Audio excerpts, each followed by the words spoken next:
وہ تو 25 ملین بچے اسکول سے باہر ہیں، ان کا تو کھاتا ہی نہیں، اس پر تو بات ہی نہیں ہوتی، اس پر کسی کی توجہ ہی نہیں۔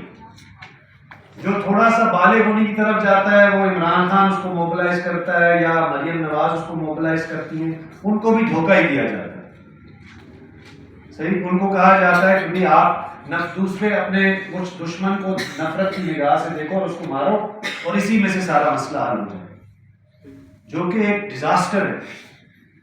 اس کی وجہ یہ ہے کہ آپ جو بیٹھے ہوئے ہیں، یہ جو بچے بیٹھے ہیں، ان کو تعلیم سے لے کر بعد میں جب تعلیم سے فارغ ہوں گے ان کو روزگار چاہیے، روزگار ہے نہیں۔ So to answer Amar's question, we have a dual crisis.